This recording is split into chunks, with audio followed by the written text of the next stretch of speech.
웨스트민스터 소요리 문답 강의 36번째 문답의 질의는 이 세상에서 칭의 양자됨, 성화와 함께 오거나 여기서 나오는 유익은 무엇입니까? 이런 질문입니다.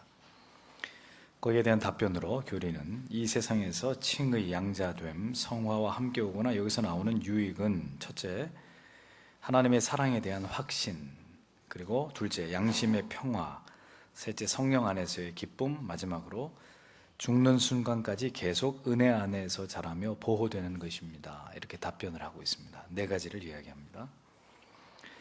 지난주까지 하나님께 유효적 부르심을 받은 성도들에게 주는 영적인 유익, 칭의 양자됨, 성화를 설명드렸습니다. 오늘의 문답의 내용은 이러한 칭의와 양자됨과 그리고 성화를 통해서 우리가 얻게 되는 이 땅에 있을 동안의 실질적인 유익에 대해서 교리가 뭐라고 이야기하고 있는지를 우리가 함께 생각해 보려고 하는 것입니다. 예수 그리스도를 구주로 영접하고 그리고 진리의 말씀을 따라서 올바른 신앙생활을 해나가는 성도들에게 신앙 안에서 하나님께서는 반드시 분명한 어떤 은총들을 베푸실 것이라는 것을 말씀하고 있습니다. 그 분명한 명백한 성도가 받을 은총이라고 하는 것이 오늘은 네 가지로 교리가 정리를 하는 것입니다. 구원을 받은 참된 성도에게는 반드시 칭의와 그리고 양자됨과 그리고 성화됨의 은총과 이것을 깨달음으로 말미암은 신앙과 삶 속에 명백한 변화가 일어나게 되어 있습니다. 이러한 신앙 안에서의 변화와 그리고 자기의 삶에 임하는 하나님의 은혜를 통해서 성도가 분명하게 깨닫게 되는 것은 나는 여전히 예수를 믿고 난 이후에도 죄를 범할 수밖에 없는 연약한 인생이지만 그렇다 할지라도 우리 안에서 매우 뚜렷해지는 한 가지가 있습니다. 그게 뭐냐면은 하나님께서는 나를 여전히 사랑해 주신다는 사실, 이것을 확신하게 되는 거예요. 자식이 아무리 잘못을 저질러도 부모에게 그 자식은 자식이잖아요. 그것은 자식도 알고 부모도 합니다.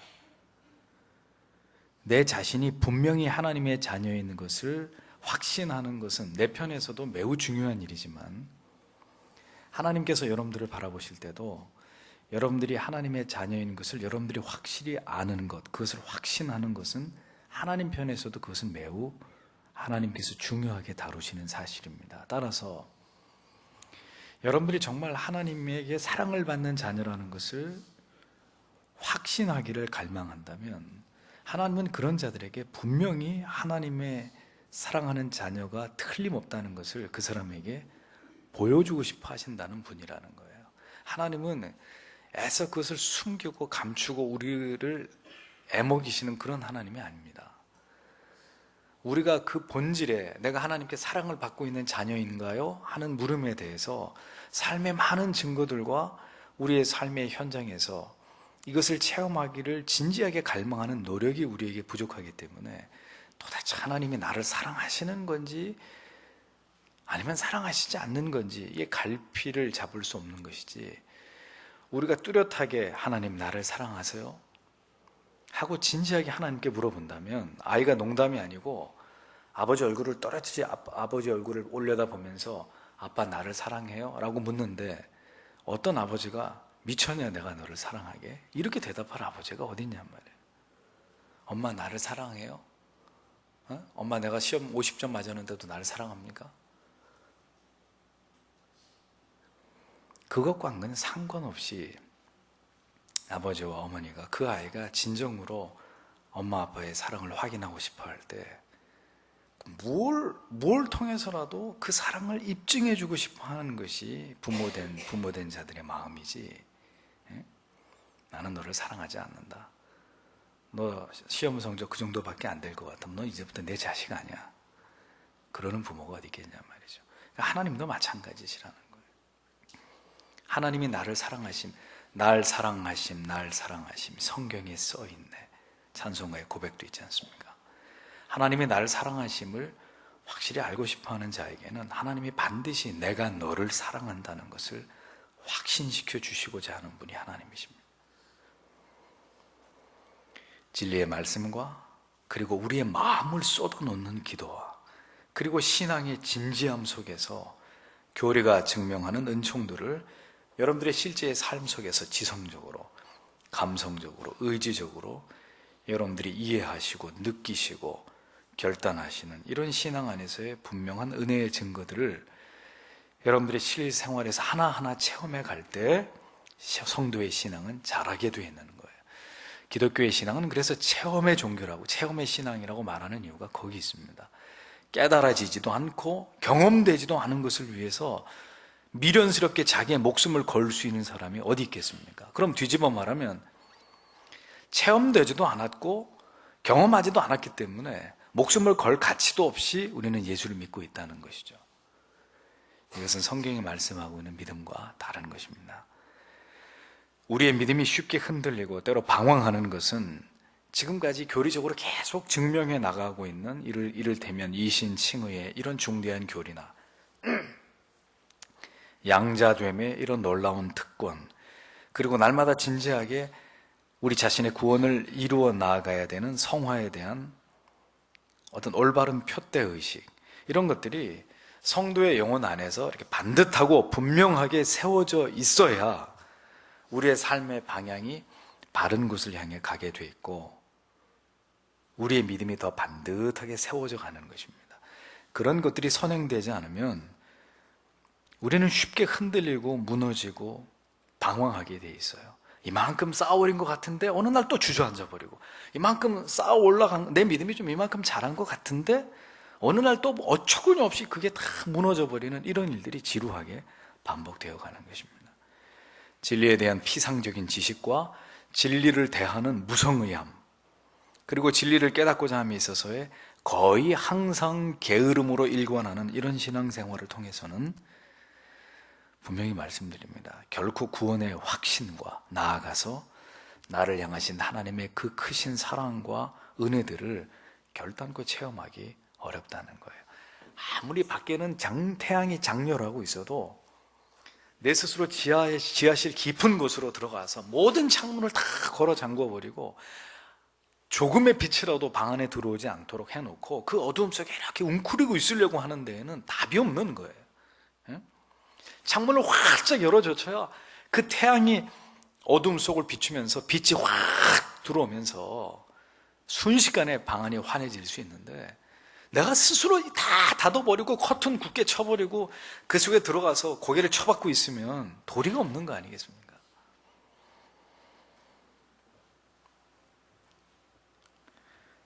가장 무서운 것이, 제가 여러분들에게 늘 누차 강조하는 것이 있습니다. 가장 무서운 것이 관념적이고 추상적이고 맹목적으로 신앙생활을 하는 거라고.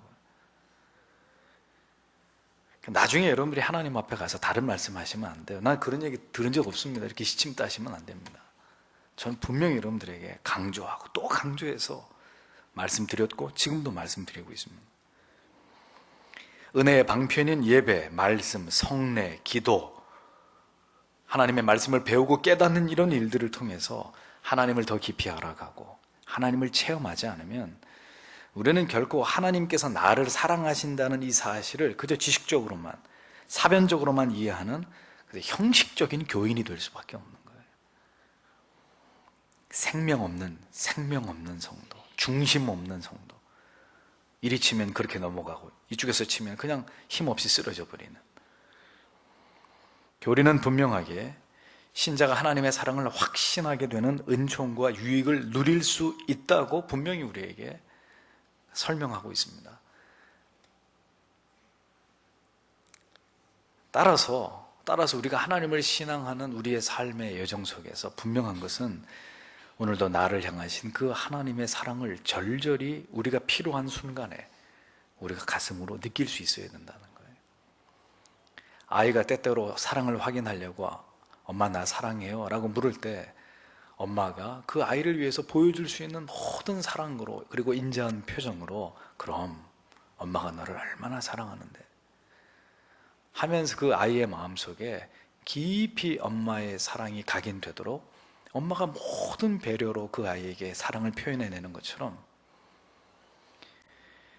여러분들의 삶 속에서 때때로 하나님이 나를 이렇게 사랑하시는구나, 그게 느껴져야 되는 거예요. 하나님이 이처럼 나를 사랑하시는구나. 나의 작은 신음소리까지도 응답하시는 분이구나. 내가 구하지 않은 것조차도 그분이 아시고 이렇게 나를 위해서 공급하시는구나. 나는 그 순간에 이것이 나에게 화가 될 줄 알았는데, 전화위복이라고, 내게 화가 됐다고 생각했던 그 일이 잠시 지나고 나니까 하나님이 이렇게 더 큰 것을, 더 좋은 것을, 더 하나님이 기뻐하는 방향을 따라서 하나님이 나에게 더 유익된 것을 예비해 놓고 계셨구나. 이런 것들을 성도들이 삶의 현장에서 맛보지 못한다면 뭘 가지고 하나님을 신앙할 것이며 우리의 믿음을 지켜갈 수 있겠느냐는 거죠. 오늘의 우리의 삶에서 우리가 가장 갈망해야 되는 것은 바로 하나님의 사랑을 보다 풍성하고 더 풍성하게 경험하는 것입니다. 여러분들이 하나님의 사랑을 경험해야 그 사랑 때문에 여러분들이 십자가를 질 수 있어요. 하나님의 사랑을 경험해야 고난받을 수 있어요. 하나님의 사랑을 경험해야 그 모든 어려움들을 딛고 극복하면서 믿음을 잃지 않고 하나님을 사랑한다는 영혼의 고백을 가지고 하나님을 향해 한 걸음 한 걸음 더 가까이 갈 수 있습니다. 사랑하지, 하나님의 사랑이 느껴지지 않는 사람, 분명히 말씀드리지만 하나님 배반하게 돼 있어요. 왜 신앙에서 권태와 실증이 옵니까? 더 이상 하나님이 사랑스럽지 않다고 느껴지기 때문입니다. 우리가 어떤 사람에 대해서 왜 등을 돌리게 됩니까? 신뢰가 무너지고 더 이상 믿을 수 없고, 이 사람이 이제 무슨 얘기를 하든 믿겨지지가 않아, 이 사람 말이. 또 정말 나를 사랑하는지, 입만 열면 사랑한다고 하는데 그가 내게 보여준 것은 모든 것이 거짓이라면 그 사람을 향해서 끝까지 우리가 마음을 지킬 재간이 있겠냔 말이죠. 그렇듯이 결국은 우리가 하나님의 사랑을 맛봐야 돼요. 체험해야 돼요. 그래야 하나님에 대한 사랑이 깊어져요. 신뢰할 수 있는 분, 이 세상에 누구도 믿을 수 없지만, 누구에게도 내 마음을 열어 보일 수 없지만 오직 당신 하나님에게만은 내 마음을 열어 보여드릴 수 있고 나를 그분에게 맡길 수 있고, 그런 믿음이, 성도 안의 믿음이 더 깊어지는 것입니다. 그의 사랑을 느끼고 경험해야. 둘째는 양심의 평화입니다. 양심의 평화. 칭의와 양자됨의 진리에 대한 확신 가운데 있는 성도가 두 번째로 우리가 이 땅에서 누리게 되는 은총이 뭐냐? 양심의 평화를 유지하게 된다는 거예요. 물론 구원받은 성도라 할지라도 우리가 죄를 범하면 어떻게 됩니까? 양심에 빗발치는 가책을 받게 됩니다. 그렇게 될 경우에 이 빗발치는 양심의 고소와 고발로 우리의 마음이 큰 괴로움과 고통을 느끼게 됩니다. 그 사람이 거듭난 사람이라면 말이죠. 자, 이런 상태에서 그렇게 우리가 죄를 짓고 우리의 양심에 굉장히 큰 가책과 눌림을 받게 될 때, 이런 상태는 하나님께로 전적으로 하나님을 의지하면서 하나님께로 나아갈 수 있는 기회가 되기도 하지만, 또 한편 그 기회를 틈타서 마귀가 우리 안으로 침노해 들어올 수 있는 절호의 기회를 주게 됩니다. 그러면 만약에 이런 경우에서 마귀가 우리 안에 침례에 들어오게 될 때 어떤 문제가 생기느냐? 결국 그 지은 죄를 떠올리면서 어떻게 되겠어요? 낙심하고 낙담하고 좌절하게 되는 거예요. 나 같은 것은 신자도 아니야. 또 넘어졌어. 또 쓰러졌어. 너는 인간도 아니야. 결국 하나님과 우리의 관계가 깨어지게 되고 신앙의 자리를 이탈하게까지 만드는 일들이 바로 그 순간에 마귀를 통해서 우리 안에서 일어나는 것입니다. 죄를 지음으로 우리가 우리 자신에게 실망을 느끼고 죄책감을 갖게 되는 것은 영원히 죄에 대해서 반응하는 방식입니다. 다만 여기서 참된 신자와 그렇지 않은 자들의 각각의 다른 반응을 보게 된다는 점이죠. 먼저 믿음이 올바르지 않은 자들은 방금 말씀드린 대로 양심의 고통을 느낄 때 절망하고 믿음의 자리에서 이탈하는 일들이 벌어집니다. 죄의 지적에 대해서 민감한 거부 반응을 보이게 되고, 더불어 나아가서 진리에 대한 반항의 감정이 생기게 마련입니다. 그러면서 이제 자포자기하는 자기 자신에게 스스로 면죄부를 주고 합리화시키면서 마음의 상태가 하나님께로부터 멀어지는 쪽을 선택하게 되는 것이죠. 하지만 참된 신자는 다릅니다. 자, 그도 동일하게 죄를 범함으로 인해서 양심의 고통을 느낍니다. 하지만 그의 영혼은 자신의 지은 죄와 그 죄에 대한 통렬한 깨달음을 통해서 또 한 손에는 오늘 아침에 기도한 대로 예수 그리스도의 십자가를 쥐고 하나님께로 나아가는 거예요. 믿음으로 말미암아 의로움을 받았다고 하는 이 칭의의 교리를 붙들고, 어떤 경우에도 우리가 하나님의 자녀임은 의심할 수 없는 부분이라는 것을 이 양자됨의 진리를 통해서 다시 하나님 앞에 자신의 지은 죄를 회개하고, 죄를 짓기 이전의 양심의 상태, 하나님과의 관계에 있어서 평화로웠던 그 양심의 상태, 자유로운 양심의 상태로 복원하기 위해서 놀라운 복원력을 발휘하는 거예요. 마치 우리의 몸이 급하게 음식을 먹으면 굉장한 이 속에 그 부담을 느끼다가 못해서 결국은 우리 육신이 자구책으로 어떻게 합니까? 먹은 것을 다 토해내게 함으로써 스스로를 치료하려고 하는 것처럼, 똑같이 죄를 지었어도 하나님의 백성들은 그 죄를 어떤 방식으로 하나님 앞에 해결해야 될지를 알고 그것을 선택한단 말이죠. 그것은 그의 가슴 속에 잊을 길이 없는 그리스도의 사랑이 깊이 각인되어 있기 때문입니다.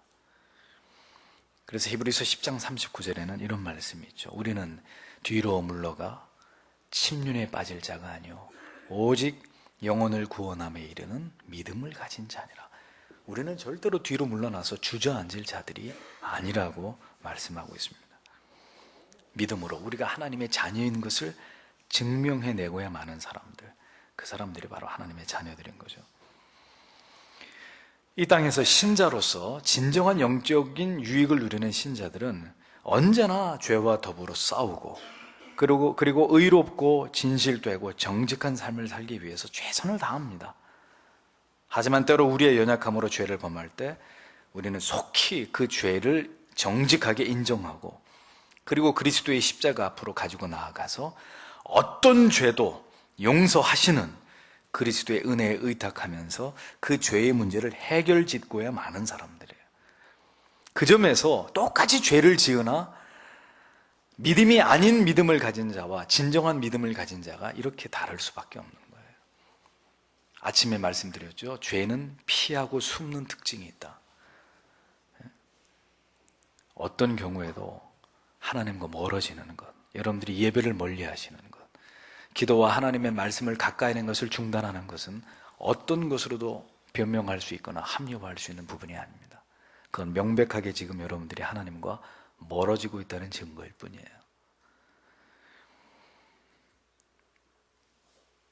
그렇게 함으로써 다시금 양심의 자유와 평안을 회복하는 일이 이게 얼마나 귀하고 중요한지를 성도는 잘 알기 때문에 언제나 주님 앞에 나올 때 상한 심령, 그리고 겸비한 마음을 가지고 통회하는 심령으로 하나님과 예배를 찾는 자들이 되는 것입니다. 그래서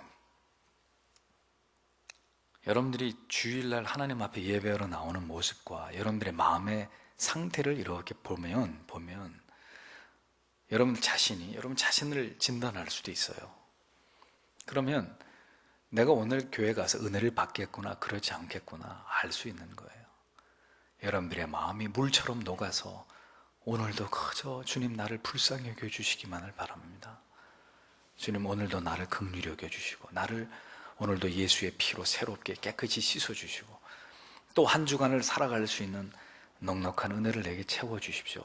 이미 그런 마음의 상태로 주일날 문을 열고 교회에 오시는 성도님들은 하나님이 예비하신 폭포수 같은 은혜를 받고 돌아가시는 거예요.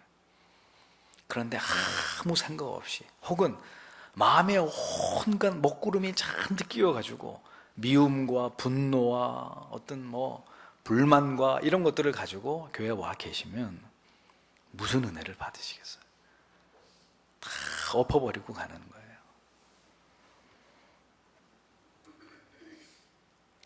우리의 영혼과 마음의 평화는 이렇게 우리가 죄에 대해서 어떻게 대처하고, 또 죄를 지었다 하더라도 성경적이고 교리적인 올바른 지식을 토대로 해서 우리의 마음을 견고하게 지키는 일에 있어서 우리 개인이 얼마나 진지한지의 여부를 통해서 우리의 마음의 평화가 유지될 수 있는 거예요. 평화는 지키려고 하는 사람이 지키지, 평화의 귀중함을 모르고 평화를 지키지 않으려고 하는 사람에게는 평화가 그에게 주어지지 않겠죠. 누가 대신 지켜주는 것이 아니고 내 마음과 양심의 평화는 스스로 하나님 앞에서 우리 자신이 지켜나가는 것입니다. 그래서 우리가 언제나 양심의 평화와 안식을 누리는 신자들이 되어야 합니다. 자신의 양심을 속이지 말고 그 양심이 하나님 앞에 참된 자유와 평강을 누리는 상태를, 그것을 지속하고 이어가려고 하는 그런 신자라야 그가 참된 하나님의 자녀인 것입니다. 그래서 성경에 보면 사도 바울도 사도 베드로도 그들의 서신에서 분명하게 우리에게 강조하여 주는 것이 바로 선한 양심의 필요성이에요. 계속해서 강조합니다. 선한 양심을 가져라.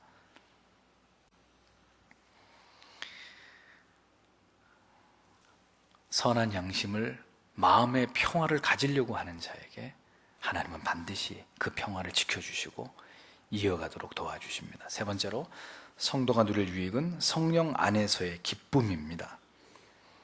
세상 사람들은 자신들에게 주어진 상황이나 환경, 그리고 그 속에서 발생되는 이익과 혜택 앞에서 기뻐하고 즐거워합니다. 세상에서 좋은 대우 받고 원하는 대로 모든 것들이 이루어질 때 세상 사람들은 그곳에서 기쁨을 찾습니다. 그들의 기쁨의 기초는 형통, 번영, 성공에 있습니다. 그런데 그 기쁨이 영원합니까? 세상에서 추구하려고 하는 그 기쁨이 우리에게 영원한 기쁨을 주나요? 절대로 그렇지 않습니다. 그런 기쁨은 절대로 오래가지 않습니다. TV 광고 보니까 어떤 카피에 10년에 돼도 나를 실망시키지 않는 거는 SM5하고 자기 남편이라고 그러는데, 세상 사람들은 그런 것들을 통해서 기쁨을 추구합니다. 이거는 1시간짜리 기쁨.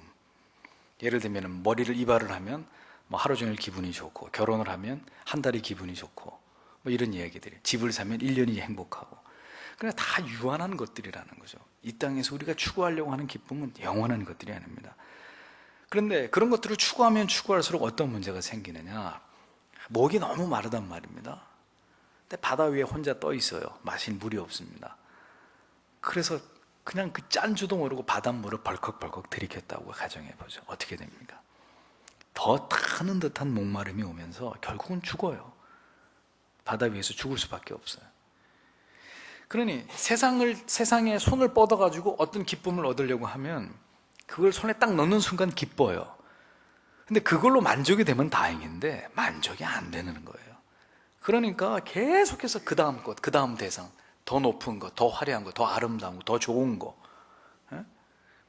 계속 거기서 기쁨을 찾으려고 하는 것입니다. 절대로 완전한 기쁨, 이 땅 가운데서 얻을 수 없어요. 그러나 성도에게 있어서의 기쁨과 즐거움의 동기는 세상과 다릅니다. 성도는 무엇을 통해 기쁨을 맛봅니까? 오늘 교리가 얘기하는 대로 성령 안에서, 성령을 통해서, 성령 때문에 기뻐하는 자들이 성도입니다. 성령께서 하나님의 말씀을 읽을 때 나에게 그 말씀을 통해 응답을 주실 때 우리는 기쁩니다. 찬송을, 하나님 앞에 찬송을 부르는데 그 찬송 곡조의 가사 하나하나가 그대로 내 마음에 날아와서 꽂힘으로 내가 위로를 받기도 하고 용기를 얻기도 할 때 그 성령이 주시는 그 기쁨, 그 내 영혼의 참된 소망을 통해서, 기쁨을 통해서 또 내 영혼의 즐거움을 맛봅니다. 그러하기에 성도는 자기의 형편과 처지와 상황을 초월한 기쁨을 누릴 수 있는 거예요. 세상 사람들은 이것을 초월한 기쁨이 뭔지 몰라요. 눈앞에 좋은 게 좋은 거고 잘 되는 게 기쁜 거지 그 이상은 몰라요, 저 사람들은. 하지만 우리는 그 이상의 기쁨을 알고 누릴 수 있게 되는 것이라는 거죠. 빈곤 가운데서도, 궁핍함 가운데서도, 질병 가운데서도, 시험과 혹은 실패와 시련과 사랑하는 사람을 먼저 죽음으로 떠나보내면 되는 그런 애달픈 아픔 속에서도 우리는 그 슬픔을 기쁨으로 승화시킬 수 있는 거예요. 성경은 말합니다. 로마서 오늘 말씀에 8장 38절 39절을 내가 확신하노니 사망이나 생명이나 천사들이나 권세자들이나 현재 일어날 일이나 장래일이나 능력이나 높음이나 깊음이나 다른 아무 피조물이라도 우리 주 그리스도 예수 안에 있는 그 하나님의 사랑으로부터 절대로 우리를 끊을 수 없다. 성경은 분명하게 우리에게 선언하고 있는 거예요. 신앙은 절대로 평탄한 길이 아닙니다. 성도 여러분, 성령의 위로가 없이는 절대로 갈 수 없는 길이에요. 성령의 내주하심과 어려울 때 도우심과 인도하심과 붙들어 주심과 피할 길을 열어주심과 무엇보다 우리의 고난의 환경을 뛰어넘을 수 있는 이김을 주시는 그 하나님의 성령의 은총이 없이는 절대로 우리의 힘으로 우리의 인생의 짐을 지탱할 수 없는 길이 그게 성도의 길이에요. 그래서 성도는 어떤 경우에도 하나님께서 결코 나를 버리시지 않으심을 확신하는 그 믿음이 있어야 됩니다. 모든 것을 초월할 수 있는 하나님이 주시는 신령한 위로, 하나님의 은총, 축복, 평강이 없이는 완주할 수 없는 것이 믿음의 길이다, 신자의 길이다라는 거죠. 하나님은 오늘도 그래서 전심으로 하나님을 의지하고 하나님께로부터 말미암는 은혜와 평강과 기쁨을 갈구하는 모든 성도들에게 아낌없이 그분은 자비를 베푸시는 분입니다. 젖을 달라고 울어 보채는 아기를 위해 서둘러 가슴을 풀어헤쳐서 젖을 먹이는 그 어미의 마음처럼 오늘도 하나님은 그렇게 하나님을 구하는 자들에게 하나님 자신을 드러내시는 분이에요. 우리가 진실로 하나님을 신뢰하고 의지한다면 그분은 반드시 우리 안에서 우리의 마음의 평강과 기쁨을 부어주시는 분이라는 것을 의심해서는 안 됩니다. 성령은 언제나 성령께만 위로받고 성령께만 기쁨을 얻으려고 하는 자에게 위로하고 기쁨을 줍니다. 우리도 똑같잖아요. 나만을 사랑해주는 남자를 골라서 결혼하고 싶지, 나도 사랑해주고 저 여자도 사랑해주고 저 여자도 이웃집 아줌마도 이리저리 세상의 모든 여자들 닥치는 대로 사랑하는 그런 남자와 누가 서로 결혼을 하고 그의 아내가 되고자 하는 마음이 있겠습니까?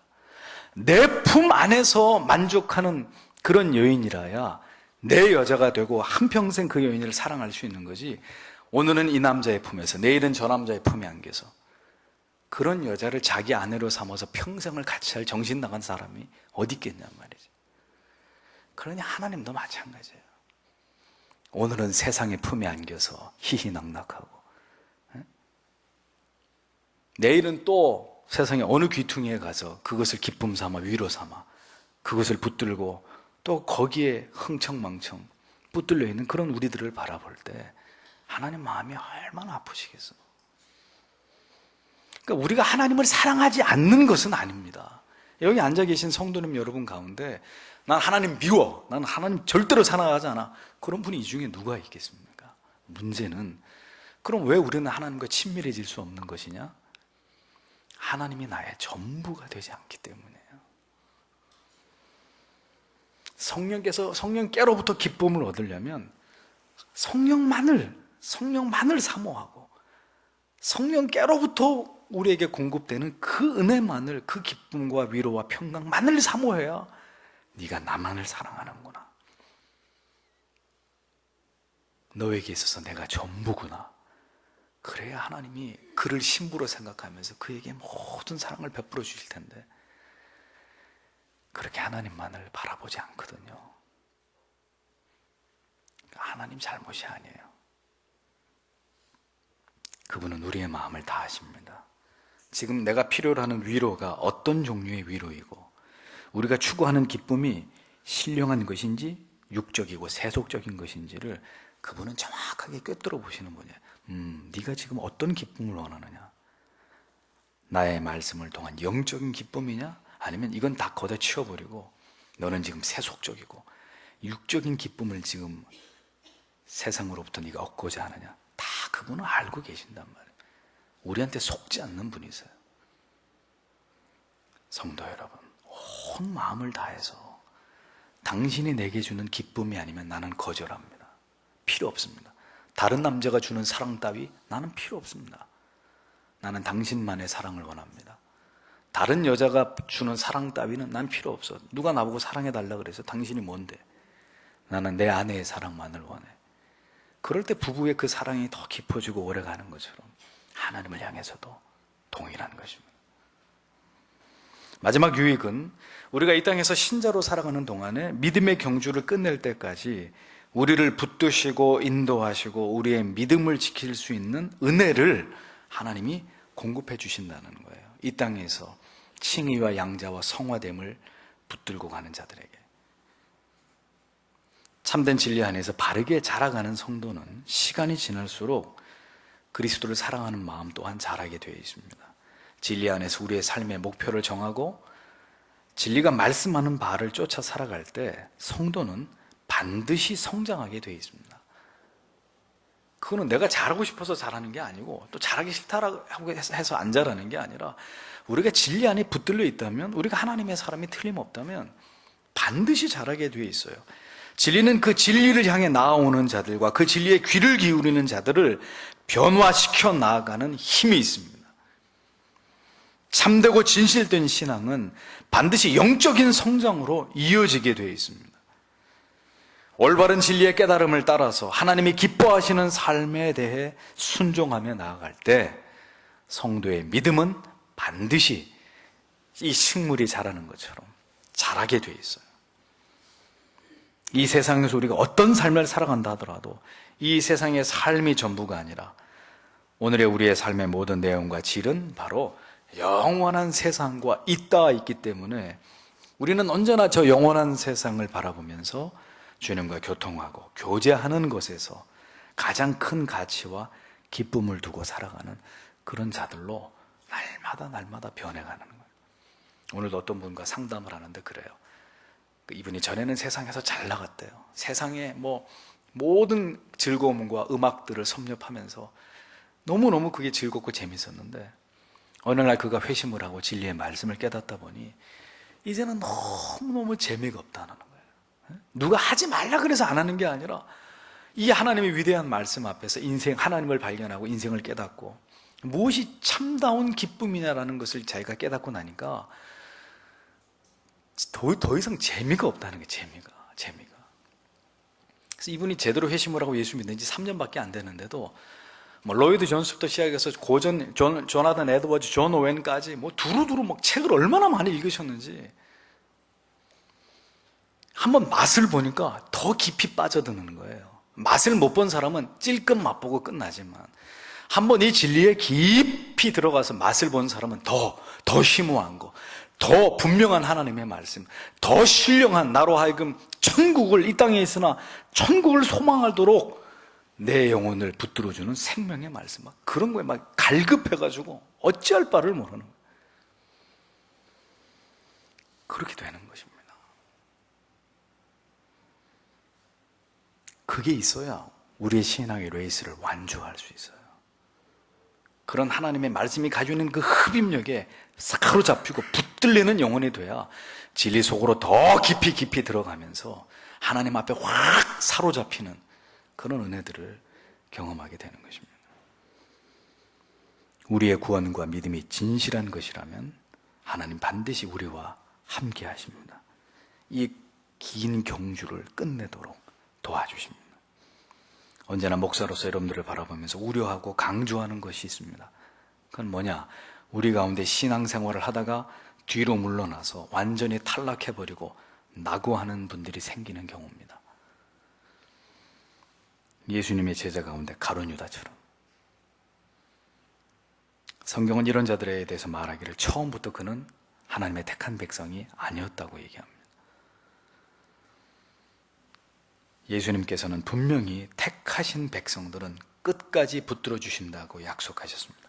요한복음 6장 39절에 나를 보내시는 이의 뜻은 내게 주신 자 중에 내가 하나도 잃어버리지 아니하고 마지막 날에 다시 살리는 이것이니라 라고 말씀했습니다. 빌보서 1장 6절에 너희 속에 착한 일을 시작하신 이가 그리스도 예수의 날까지 이루실 줄을 우리가 확신하노라 라고 말씀했습니다. 여러분들이 참된 하나님의 자녀가 진실하다면 여러분들을 통해서 하나님께서는 반드시 영광을 받으시고야 마실 것입니다. 지금 좀 안 되십니까? 어려우십니까? 뜻대로 안 풀리십니까? 지금 영적으로 하나님과 조금 멀어져 계십니까? 더 깊이 여러분들에게 다가와 주시고 여러분들의 지혜와 지식이 더 하나님께로 도달할 수 있도록 여러분들의 마음과 생각을 하나님께서 사로잡아 주십니다. 단 여러분들이 그것을 원해야 돼요. 원해야 돼요. 내겐 당신이 필요합니다. 이 세상을 다 주고라도 나는 당신을 포기할 수 없습니다. 그 믿음을 보여야 되는 거예요. 부디 여러분들이 진행하고 있는 그 길이 하나님께서 베풀어 주시고자 하는 이러한 풍성한 유익들로 날마다 더욱 가까워지고 있는 그런 성도님들이 되시기를 바랍니다. 그러니 자신을 오늘도 이 말씀 앞에 점검해 보세요. 가까워져 가고 있는지 아니면 나는 지금 멀어져 가고 있는지. 가만히 서 있을 수는 없어요. 더 다가가든지 더 멀어지든지 둘 중에 하나예요.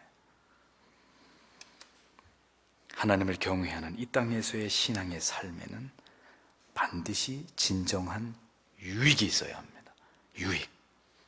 여러분들이 이 교회를 나올 때는 이 교회를 통해서 뭔가 여러분들이 누릴 수 있는 유익이 있어야 되는 거예요. 여러분들이 성도 간에 교제할 때는 그분을 만났을 때 내 영혼이 그에게서 진정으로 맛보는 유익이 있어야 되는 거예요. 그러면 그건 누구도 떼어놓을 수 없어요.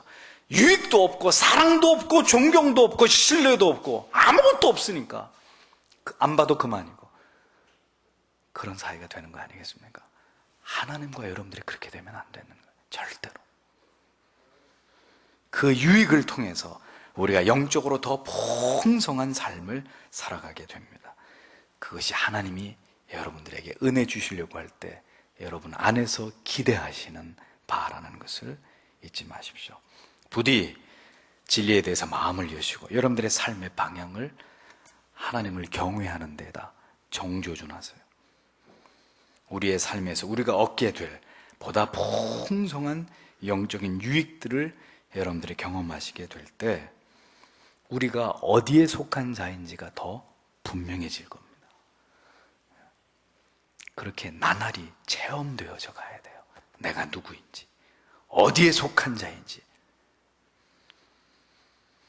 하나님의 은혜가 여러분 모두에게 함께 하시길 바랍니다.